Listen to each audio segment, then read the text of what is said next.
تنافس المتنافسون متكاس على الربا ابن الجوزي كتاب كيس حكايات كوحو شيغي رق علماء waxay ku tartameen culimada hore salafka kamida qiyaamul leelki ku tartameen marka nin reebaadiyaha u yimid aniga waxaan istaagaa 50 habeenkii mar aniga waxaan istaagaa 100 mar waa istaagaa oo maqla moogtahay adiga waxa la yiri meeqa istaagta aniga habeenkii hal mar aan istaagaa waa soo kaadshaahooye kaadi ay qabato masqushan istaaga dhanba wax u maleeyaaba kaadi in loo kaco marka warsaas ma ahana leeyahay qiyaamul leel waxa la rabay cibaado iyo tahajjud la rabay marka maanta qiyaamkeenu qiyaamul qur'aan waaye waxaan ku khatimaynaa kalimaadka الشيخ علي أحمد محمد مدرس هذا المسجد كلمتي سكوسابسن تربية الأطفال والأولاد أيان شيخ سيننا إن شاء الله تعالى كدبنا وحان توس وقد قلي دونا برنامج كمسابقة كفايدي سنة الشيخ علي. الحمد لله رب العالمين والعاقبة للمتقين ولا عدوان إلا على الظالمين وأشهد أن لا إله إلا الله وحده لا شريك له وأشهد أن محمدًا عبد الله ورسوله وصفيه من خلقه وخليله اللهم صل وسلم وبارك على سيدنا محمد وعلى آله وأصحابه وأتباعه وأزواجه وحزبه ومن تبعهم بإحسان إلى يوم الدين أما بعد فقد قال الله تعالى في كتابه العزيز وهو أصدق القائلين يا أيها الذين آمنوا قوا أنفسكم وأهليكم نارا وقودها الناس والحجارة عليها ملائكة غلاظ شداد لا يعصون الله ما أمرهم ويفعلون ما يؤمرون صدق الله العظيم. وقال رسول الله صلى الله عليه وسلم كلكم راع ومسؤول عن رعيته والرجل راع ومسؤول عن رعيته.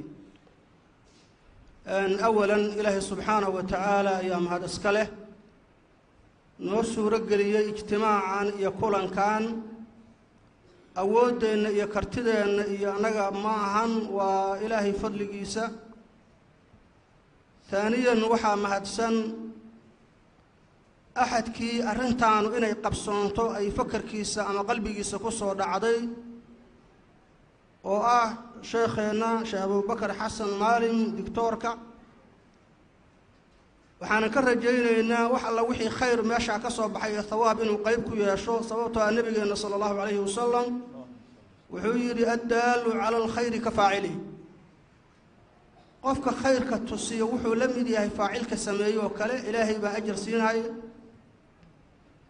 وحكروا مما هدع علينا مرصد حاد محسن كي أمام مؤسس كي مسجد كا ولا أنتي سيمال كي ساتو سنهور لهين ماشان على السوق إمادين عبادة يا خير ك يا قرآن كبا أيسن سورة قشين لأنتي س آدي أمها سيئة إن الله أنتي كسو قيب كشيء خير كاس قيب كقاعدة طلق لجنة حاكمة أو رئيسه حريريها يسكت بردها يقف أكيد يقف كقيب قاتل ضمان وأنو ما جعلين. أنت أسك بعدي موضوع وتربية الأطفال أما تربية الأولاد وموضوع بلارن وآدو قيمة بدن.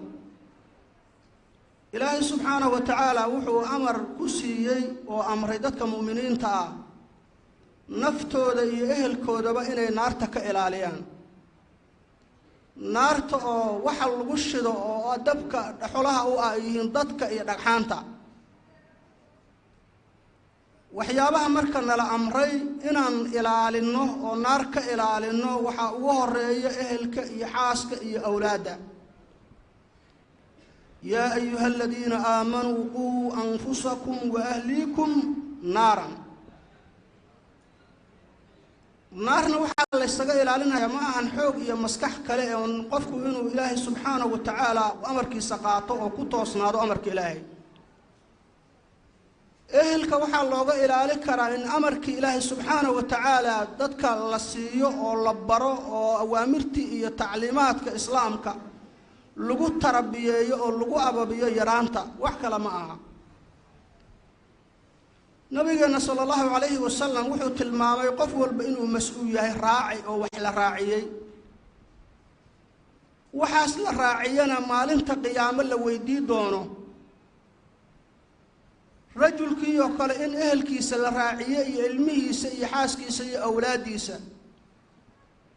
su'aalana la weydii doono maalinta qiyaamo oo saad maxaa u tarabiyeysay xilkii ma ka soo baxday maalinta qiyaamo cunuga ama awlaadaadu waxa ay kaaga cabanayaan ama kugu qabsanayaan ma aha inaad dalxiis gey weyday ma aha in aad talaajada iyo aad waxa weeye raashin uga buuxi weyday waxa ay ku qabsan doonaan alaabo iyo ilmaha kale waxa ay ku cayaaraan oo kale inaad u soo gadi weyda ma ahan kaliya maalinta qiyaamo waxa lagu qabsan doonaa cabashada koobaad oo noqon doonta aabahay ima tarbiyay salaadii iguma toosin jamaacada iyo masaajidda iguma xiri jirin gabdhihii sidaas oo kale nimanka ajaanibta iyo waxyaabaha aan munaasabka ahayn iyo waxa xaraamta igama ilaali jirin taas ayaa la soo qabsan doonaa waxa la isweydiinayaa waa sida wa kullukum mas'uulun an ra'iyati nabiyina sallallahu alayhi wasallam qofkana yaraanta hadaan lagu qaban oo ilmaha inta ay yaryar yihiin aan jidka lagu toosin ma hagaagayo markuu weynaado xoog iyo ul lala daba galo kuma toosi karo lidaalika amar wuxuu ku soo arooray sida xadiis ku sugan in ilmaha markay 7 sano gaaraan oo tamyiisba ay yeeshaan salaada in la faro soomkii sidoo kale la faro 10 markay gaaraan in arinta lagu cusleeyo oo shaabuug haday diidaan la qaatay lala dhaco sababtoo ah dilka macnaha naarta aakhiro iyo hadii sharci meesha lagu dhaqmaayo markii qofku saaro salaad noqdo dilka la dilaayo ayuu ka badbaadinaya dilkaas ay culimadu u macneeyeen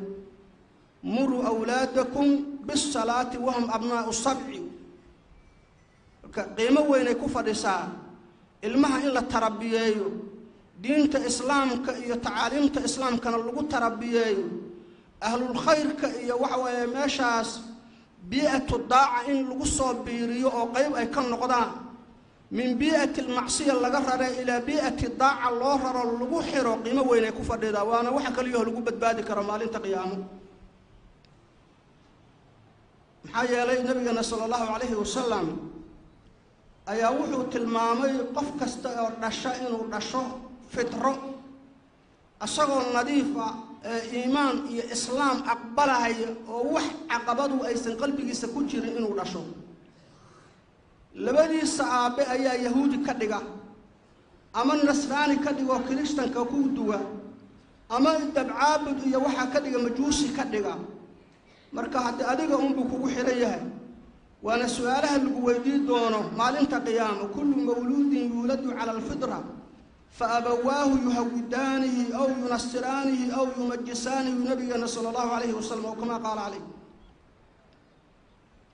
أن تتكون وناكسن أنبياء إلهي مركي قرآن كالأغريو وحاكموا ولد كصالحة إن أولي اهتمام الجيران ربي هب لي من لدنك ذرية طيبة نبي الله زكريا إله ويه ولد كلمة ذرية كما قابسنا وحي ذرية طيبة دحل قلكنا وهالكاس إنه ولد كي ونقضى ولد صالح وناكسن نبينا صلى الله عليه وسلم وحط المامي قفك مركة وانتين عمل كيسي وعجرة وجوكسنا إذا مات ابن آدم انقطع عمله إلا من 3 وحاكم إلى صدقة جارية سيدا مسجد كانوا كلا هوشاس لقوا انتفاعه إلى قيامه وكرعوا وحو ناكسن وقفك أسعد صغر انتين وحاكروا كم أو علم ينتفع به علم لغو انتفاعه أصغوا بحيي أمام السبب قلنا نقضي علمك إلا برطوء لغو انتفاعه أو ولد صالح يدعو له نبينا صلى الله عليه وسلم حاكم بدا قفك عمل كيس السعانة يا محاكم بدا ولد صالح إنه صار قفك دلي إنه ولدك صالح إنه نقضي السبب قلنا نقضي معلمين تيدتك كل ذلك أيونا ولدك صالح قيم كل محايل وإلمه دي مركز دين الله فيريو كقيمة وين أي كفر لسان إن المحل التربية أهمية وين أولادها وأنا وحك ليه اللو تاجيه هدتك عقلها وعقل قال إن المهد التربية إلهي سبحانه وتعالى يقول وادان بري كم مالنا أيضا دبعت وإيمان سؤالها اللي ويدين دون أين الكفشل من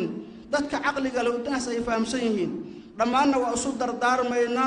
مروا البابا عن تربية الأولاد وإسلام كالغو تربية ما عن تربية كله تربية نقوم يصه وحي يابكلو الدنيا وحي كسابسن الدنيا والدنيا وحي إلهي وقفك وقرنا ومرايا مهمة وحي تهي إسلامك إيو أحكامت إسلامك إيو الدتك وناكسن إيو ميلها أماكنت شرفته وناكسن سيدا مساجد إيو مدارس خيرك